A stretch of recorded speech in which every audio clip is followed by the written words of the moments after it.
UConn enters the Final Four as a heavy minus 200 favorite. UConn is the second biggest favorite entering the Final Four in the last 2 decades, only behind 2021 Gonzaga. Now, the Huskies are laying 11.5 points in the semifinals against Alabama, the second largest spread in the Final Four this century. Now, Purdue is also, which we're going to get to in just a minute, a favorite, 8.5 point favorite. UConn and Purdue are favored by a combined 20 points. That's the largest combined spread in the national semifinal since 1972. As you guys can see, I'm squinting so much. That was in the middle of UCLA's stretch of winning 7 straight national titles. UConn is going for its second straight title. I think you're doing well. You're doing well. I'm trying to. They wouldn't give me context. I couldn't get them that quick. All right. So in this first game, in terms of UConn, well, yeah, it's not a drive-through. They're not just going to. I know. I'm trying to get there. Okay.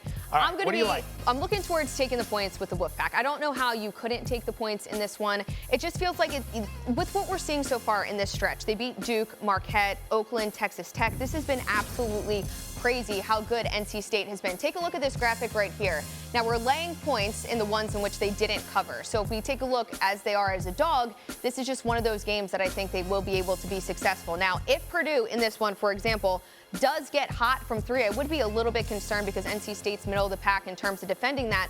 And of course, I'm always going to be concerned about Zach Edey as well. I mean, he just had a 40-point game. He's averaging 30 points per game so far in the tournament. So he's not going anywhere. But again, this is more of a lean. It does feel like, this is a lot of points. DJ Burns has also been absolutely incredible. And nobody expected this team to be there. So it's really about, will the Cinderella story end? Or will it be able to continue here? Now, this is a lot of points, like I mentioned, at 9.5. It's been moving around a little bit. I saw it get as low as 8.5. So if you like it at 9.5, now would be the time to grab it. Yeah, I am the last person anyone should ask about NC State, considering how my run Haven't you faded them like every game? Nonstop, and then I stopped, and then I said I wouldn't do it again, and then I did it in the Duke game, and I thought I was smart with the way the first half went, and then I turned out to be an idiot and lost yet again. I can't fault you for taking the points. I'm very interested in the Get there, Fortenbaugh, Edey, DJ James matchup, because with those DJ Burns, with those two banging down low, how's it going to play out in terms of scoring? Those are two prolific scorers. If they're able to neutralize each other, that would put you in a good situation. Lower scoring game, those points you have become more valuable. Conversely, if they're neutralizing each other and they're not getting good looks, are they going to be kicking out for open threes, which could lead to a lot of scoring? That's what I think happens. I'm leaning to the over in this one, but as you've listened throughout the course of this analysis, it's been a lot of just verbal vomit, and it's been problematic, so we'll probably just regroup here and we'll come back later in the week with something a little bit stronger. We're coming on strong here with UConn as well. As everyone knows, I like them to win it all. So does everybody else. But in terms of this game against Alabama, I'll be looking at UConn in the first half, minus 6.5. But more importantly, I'll be looking at their team total when that becomes available. It isn't out just yet. I've been tracking it. Not out.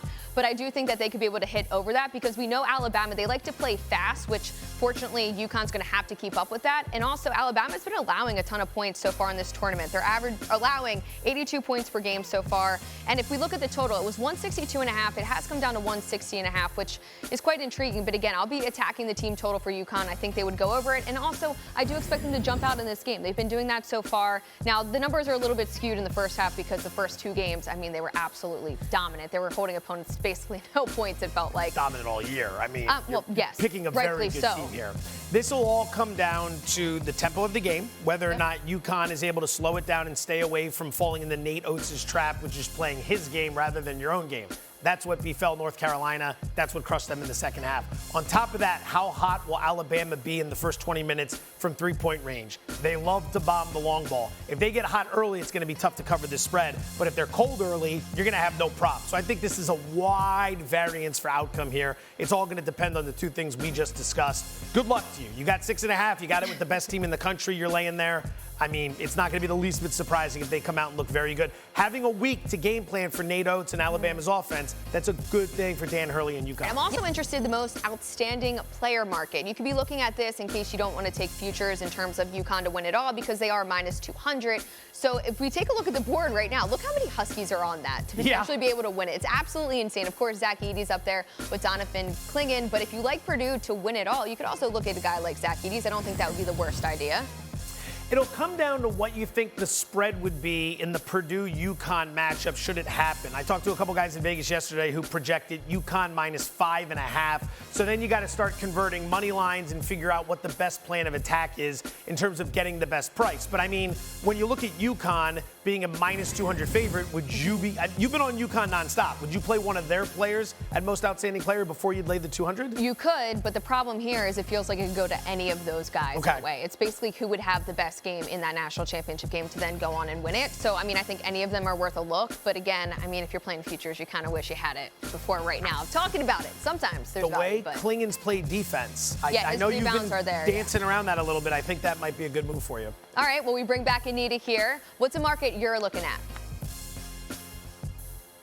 So I just want to paint the picture for you. 5:30 this morning, I'm laying in bed with my 4 dogs and my Starbucks coffee, and I've got a few hours before my pickleball league starts, and I'm on ESPN Bet, and I'm looking at their specials, and I come across total 3-pointers that will be made in the Final Four.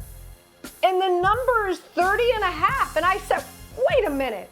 Let me call Erin. I need to borrow her glasses. I need to make sure that this number is correct. Sure enough, it is. Hashtag, guys, run, don't walk. Take the over here. And let me break it down for you. NC State averaging 7 3-pointers a game. And with that matchup against Edie, you know they're going to be having to hit a lot more outside shots. Who knows? DJ Horn, 103 3-pointers on the season. Then I look at Purdue, UConn, and Alabama. These 3 teams rank in the top 85 in college basketball and 3-point shooting. Purdue, 8.3 per game. All right? UConn, 8.5 3-pointers per game. And then, oh, lo and behold, Alabama, averaging 11 3-pointers per game. Mark Steers himself is averaging, he had 7 against Clemson. Are you kidding me? Bama, that fast and furious pace along with UConn. To me, this is a no-brainer. Run, don't walk. Over 30.5 3-pointers. All 4 teams combined in the Final Four, guys.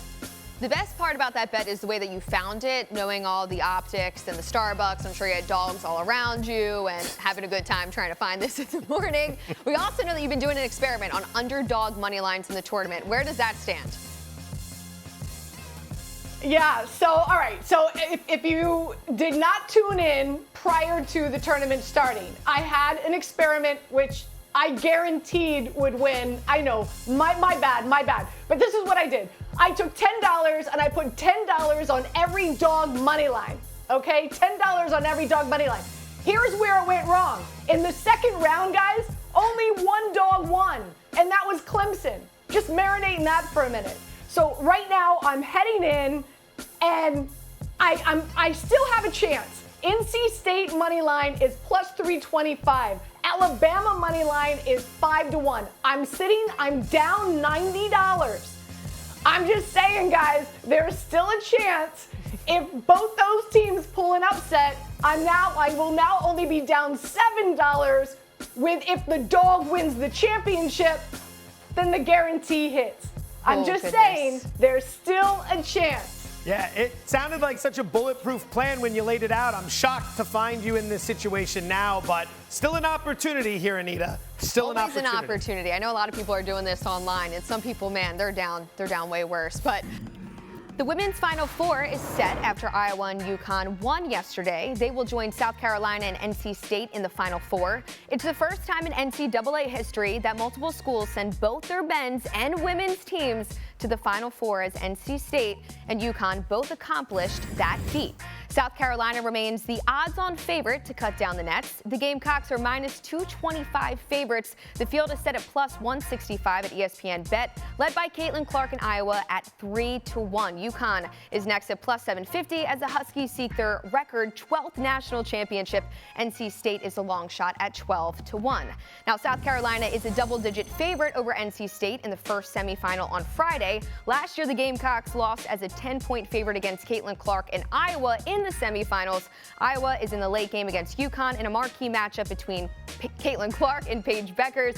Iowa is a small favorite in that one. So, Joe, let's first look at this NC State South Carolina game. Now, to me, I talked about the men's side of things. I think it's a lot of points. We should take the points. This is kind of the same situation. I mean, it feels like a lot of points, although South Carolina is such a good team. Things have been, down to the wire with South Carolina. They're not blowing every single team out. But at the same time, I feel like I'd have to take the points with a team that just beat a number 2 seed and a number 3 seed. Very interesting. I would be looking to the total if you're going to take the side there. I'd look over 139.5. Take a look at what just happened in South Carolina's last game. They scored 70 points despite shooting 4 of 20 from deep and 33% from the field. How are you going to score 70 points in a game where you can't make any buckets? Imagine what happens if they get hot. I think the line's a little low here. I'd be looking to play the over 139.5.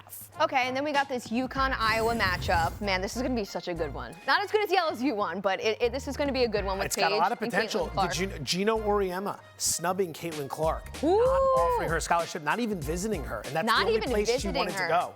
Is that an automatic over on her points prop? That's Like not posted triple yet. revenge. But soon enough. Triple revenge. Triple revenge spot here. I'm going to take the points with UConn. I'm going to take the points. Oh, I think. you set it up like that, then you go with UConn? Look, Hater. Iowa had their head coach on McAfee today, and she was talking about, man, that was a really big game for them. They played a ton of minutes, obviously, played lights out. Just the emotional side of playing a game like that, whereas I feel like UConn's game went a little bit under the radar just because of how big LSU-Iowa was going to be just from a storyline perspective, viewership perspective. So maybe they come out a little bit flat, and maybe UConn can hang with them. I would rather take the points than lay it with Iowa. That is the famous, Iowa's talked about how the most important game this season was this LSU game. They put everything into it. And you'd say, well, how's it going to be tough to get up for a Final Four game? Talk to Bart Scott when they upset the Patriots that year in the playoffs. And then in the AFC Championship game, they were flat. Rex Ryan will tell you about that too. When you spend all your energy on this one opponent, you get past them. It can be tough, no matter the situation, to get up the following week. I would look to an under here. It's 163.5. A lot of people watched that Iowa game. They saw a fast pace. They saw a lot of shooting. Iowa was white hot. UConn and Iowa combined to shoot about 43% from deep in the last round. We see some regression there. I think it goes under. If you're Gino Auriemma, you want to slow this game down. You don't want Caitlin Clark out there running. So absolutely, they're going to have to figure out something to slow her down because no one even tried to look like they were stopping her. I know she's obviously that good. Gotta throw 2 at her, maybe 3. Maybe the whole team maybe at 5. this point, and just hope that nobody else can make their shots. The box and 1.